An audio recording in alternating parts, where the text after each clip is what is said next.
बोईसर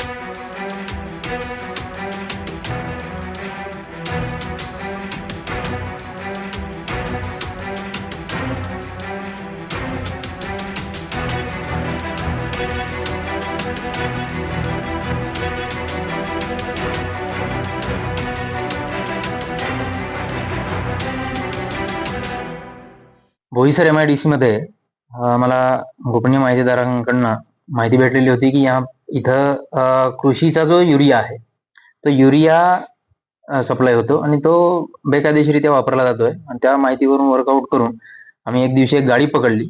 त्या गाडीमध्ये जो युरिया सापडला आम्हाला, त्या युरियाचं व्हेरिफिकेशनसाठी आम्ही कृषी डिपार्टमेंटचे अधिकारी बोलवून घेतले आणि त्यांना तो सॅम्पलिंग वगैरे करून त्याच्या सॅम्पलिंग वगैरे केल्यानंतर ते तपासणीला पाठवलं होतं आणि तपासणीला पाठवल्यानंतर तो कृषीचा युरिया आहे असं समजल्यानंतर त्यांची फिर्याद घेऊन आम्ही बोईसर पोलीस स्टेशन येथे 109/26 BNS कलमाप्रमाणे 318/435 आणि अत्यावश्यक वस्तू अधिनियम 3 आणि 7 प्रमाणे आम्ही गुन्हा दाखल केला.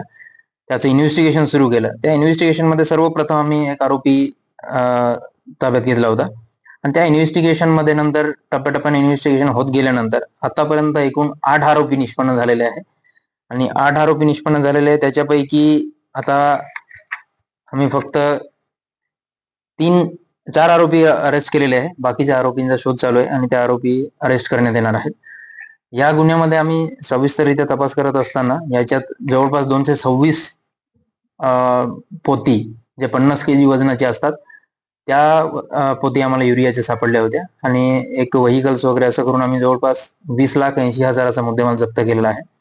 आणि आता याचा तपास हा नाशिक पर्यंत पोहोचलेला आहे. नाशिक येथून ज्यांनी या युरियाचा काळाबाजार करून सप्लाय केलाय तिथपर्यंत पोहोचलेला आहे. अजून याच्यामध्ये तपास चालू आहे. पुढे अजून काही निष्पन्न बाबी होतील त्याच्यावरती आम्ही कायदेशीर कारवाई याच्यावरती करणार आहोत. बोईसर MIDC मध्ये आम्हाला इलिगल युरियाचा वापर होता याबाबतची इन्फॉर्मेशन होती. त्या इन्फॉर्मेशन वरून आम्ही एक गाडी पकडली. त्या गाडीमध्ये 226 पोते युरिया भरलेला होता. तो युरिया कृषीचा आहे का याबाबतची तपासणी आम्ही ऍग्रिकल्चर डिपार्टमेंटकडनं करून घेतली, सॅम्पलिंग करून घेतले. तो कृषीचा असल्याचं निष्पन्न झाल्यावरती आम्ही FIR दाखल केला. त्या FIR मध्ये सर्वप्रथम आम्ही एक आरोपी अरेस्ट केला होता. त्या आरोपीला अरेस्ट केल्यानंतर जो तपास सुरू केला त्या तपासामध्ये आम्हाला त्यांच्या सोबतचे असणारे आरोपी निष्पन्न होत गेले. असा एकूण 8 आरोपी निष्पन्न झाले. पैकी 4 आरोपी अरेस्ट केलेले आहे. बाकी आरोपी अरेस्ट करून त्यांचाही तपास केला जाणार आहे. सध्या 20,80,000चा मुद्देमाल जप्त आहे. सदरचा मुद्देमाल आणि सदरचा युरिया हा नाशिककडनं आलेला आहे. याबाबतच्या तपासामध्ये आम्हाला काही बाबी निष्पन्न झालेल्या आहे.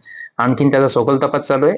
आणखीन याच्यात काही निष्पन्न होईल त्या पद्धतीने कायदेशीर कारवाई करण्यात येणार आहे.